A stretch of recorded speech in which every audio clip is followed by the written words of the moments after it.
wasn't supposed to find that town, and by the next morning it wasn't supposed to exist anymore. But the worst part wasn't that it disappeared. It was that every person I met there acted like they already knew I wouldn't be able to come back.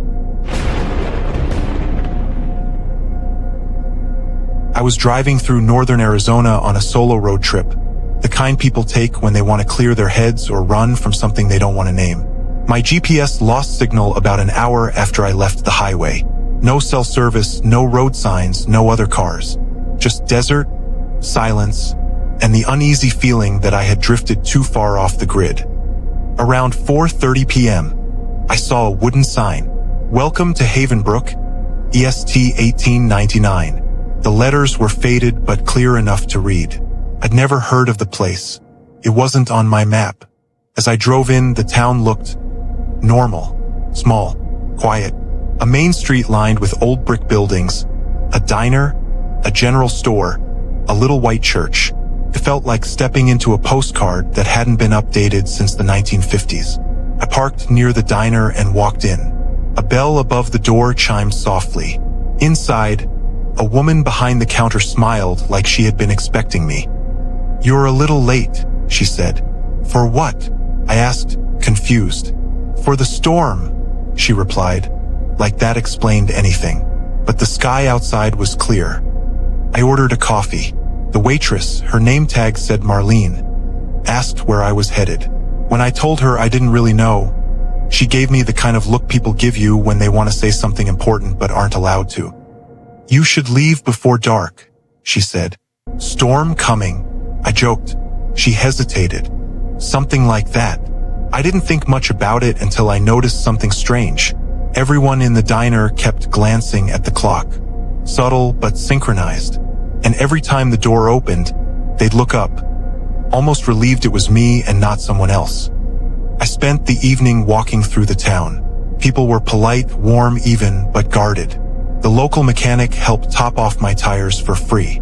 A kid offered me a piece of candy for the road. An old man asked if I was passing through or passing over. I didn't understand what he meant. At 7:42 p.m., a loud whistle blew from somewhere in the distance.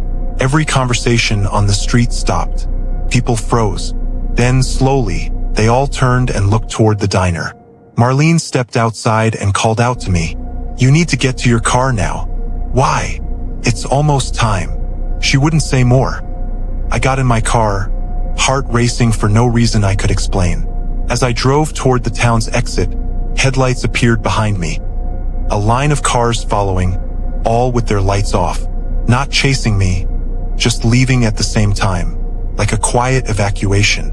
I kept checking my rearview mirror, but the moment I reached the old wooden sign, all the cars turned away down separate roads, scattering like they didn't want to be seen together. I drove until I found a motel on the interstate. When I tried to search Havenbrook, Arizona online, nothing. I double-checked. TripAdvisor, nothing. Google Maps, nothing. Even old census records, nothing. No town, no population, no history. Simply wasn't there. I barely slept, convinced I must have misread the sign or accidentally stumbled into a historic district not listed online yet. But in the morning, I felt compelled to go back. I needed to know. I retraced every turn, every landmark, every mile. The same empty roads, the same desert, the same faded tire tracks. But the sign was gone. Not removed, not knocked down, just gone. No posts, no holes, no disturbed dirt, no evidence anything had ever been there. I kept driving, certain the town had to be somewhere. But where Havenbrook had been, there was nothing except open desert. Flat, empty land, brown brush, not a building, not a foundation, not a road. I got out of my car and walked around. Sand crunched under my boots. The wind buzzed through the dry grass. There was no sign that a town had ever existed. But then I heard something, a sharp, metallic clang. At my feet was a small object half buried in the dirt. Pulled it out. A diner bell, the same one that had chimed when I walked in. Attached to the metal handle was a cracked name tag, Marlene. I felt my chest tighten. Someone had been there. The town had been there. I had been there. And whatever happened in Havenbrook, they knew I wouldn't find it again. Now I'm left wondering, was it a place that exists only at certain times? A town caught between decades? A leftover piece of history that somehow slipped through?